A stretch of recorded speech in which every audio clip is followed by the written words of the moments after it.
রাজধানীতে অভিযান চালিয়ে ৫,৫০০ কেজি পলিথিন জব্দ। ইয়েমেন উপকূলে নৌকাডুবিতে ৬২ জনের মৃত্যু, নিখোঁজ ৭৪। সৈকতে অভিনেত্রী মিমের মোহনীয় লুক নজর কাড়ল ভক্তদের। আসসালামু আলাইকুম, জিবিসি টেলিভিশনে আপনাদেরকে স্বাগতম। আপনাদের সাথে আছি আমি সামিয়া সুলতানা।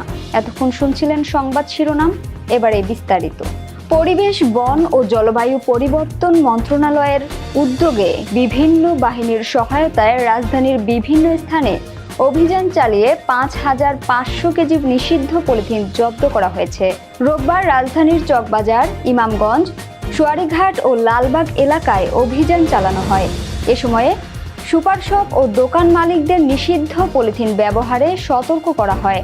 খুলনা ও সিরাজগঞ্জে নিষিদ্ধ পলিথিন উৎপাদন ও বাজারজাতকরণের অভিযোগে পরিবেশ অধিদপ্তরের ২টি মোবাইল কোর্ট অভিযান পরিচালিত হয়। এছাড়া বাংলাদেশ পরিবেশ সংরক্ষণ আইন ১৯৯৫ এর ৬ ক ধারা লঙ্ঘন করায় ২টি মামলায় মোট ১০,০০০ টাকা জরিমানা আদায় করা হয়। টাঙ্গাইলে পরিবেশ অধিদপ্তরের এনফোর্সমেন্ট অভিযানে একটি অবৈধ সীসা ব্যাটারির কারখানা গুড়িয়ে দেওয়া হয়। রাজধানীর পশ্চিম আগারগাঁও ও রমনায় নির্মাণ সামগ্রীর মাধ্যমে বায়ু দূষণের বিরুদ্ধে ২টি মোবাইল কোর্ট পরিচালনা করে ৩টি মামলায় ৩০,০০০ টাকা জরিমানা আদায় করা হয়। পরিবেশ অধিদপ্তরের এই দূষণ বিরোধী অভিযান আগামীতেও থাকবে বলেও জানানো হয়। এবারে আন্তর্জাতিক সংবাদ। ইয়েমেন উপকূলে নৌকাডুবিতে ৬২ জনের মৃত্যু, নিখোঁজ ৭৪। ইয়েমেন উপকূলে নৌকাডুবির ঘটনা ঘটেছে। জাতিসংঘ অভিবাসন সংস্থার দেয়া তথ্য অনুসারে এই দুর্ঘটনায় কমপক্ষে ৬২ জন অভিবাসন প্রত্যাশীর মৃত্যু হয়েছে এবং আরও ৭৪ জন নিখোঁজ রয়েছেন। এই ঘটনায় গভীর উদ্বেগ প্রকাশ করেছে সংস্থাটি। স্থানীয় নিরাপত্তা বাহিনীর একটি সূত্র জানিয়েছে, এ পর্যন্ত ২৭ জনের মরদেহ উদ্ধার করা সম্ভব হয়েছে। নিখোঁজদের সন্ধানে এখনও তল্লাশি অভিযান চলছে। আরেকটি সূত্র নিশ্চিত করেছে যে ডুবে যাওয়া নৌকাটিতে ১৫০ জন আরোহী ছিলেন।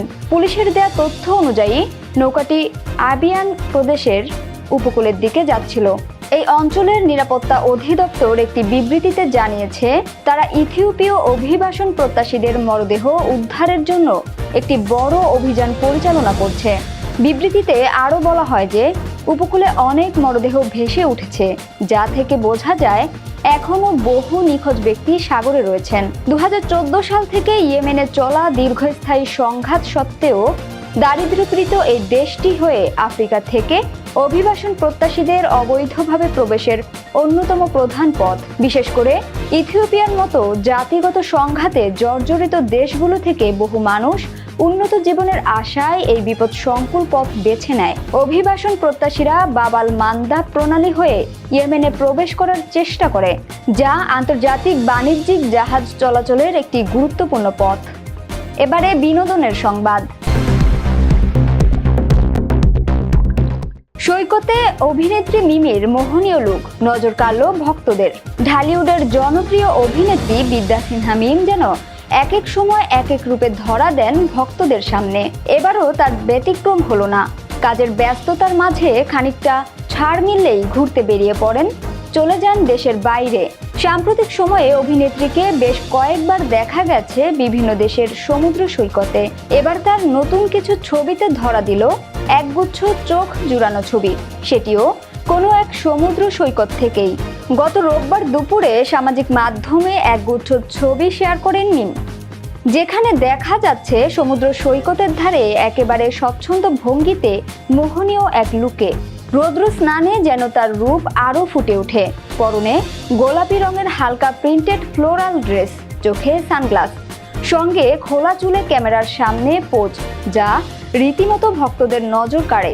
ছবিগুলো কোথায় তোলা তার সরাসরি উল্লেখ না থাকলেও দৃশ্যপট ও পরিবেশ দেখে ধরে নেওয়া যায় এটি দেশের বাইরের কোনো সৈকত।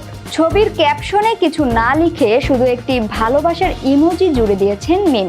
যদিও মন্তব্য ঘরে ভক্তরা প্রশংসায় ভাসিয়েছেন তাকে। কেউ লিখেছেন অনেক সুন্দর লাগছে, কেউ আবার দিয়েছেন লাভ ইমোজি। উল্লেখ্য, মিমকে সর্বশেষ দেখা গেছে রায়হান রাফির আলোচিত ছবি দামালে। মুক্তির অপেক্ষায় রয়েছে তার আরও একটি ছবি দিগন্তে ফুলের আগুন। সংবাদের শেষ পর্যায়ে শিরোনামগুলো জানিয়ে দিব আরও একবার। রাজধানীতে অভিযান চালিয়ে ৫,৫০০ কেজি পলিথিন জব্দ। ইয়েমেন উপকূলে নৌকাডুবিতে ৬২ জনের মৃত্যু, নিখোঁজ ৭৪। সৈকতে অভিনেত্রী মিমের মোহনীয় লুক নজর কাড়ল ভক্তদের। জিবিসি সংবাদে এই ছিল এখনকার মতো। বিশ্বের যে কোনো প্রান্ত থেকে সর্বশেষ খবর জানতে ভিজিট করুন জিবিসি অফিসিয়াল ইউটিউব চ্যানেল ও ফেসবুক পেজ। এতক্ষণ সঙ্গে থাকার জন্য ধন্যবাদ সবাইকে। পরবর্তী সংবাদ দেখার আমন্ত্রণ রইল।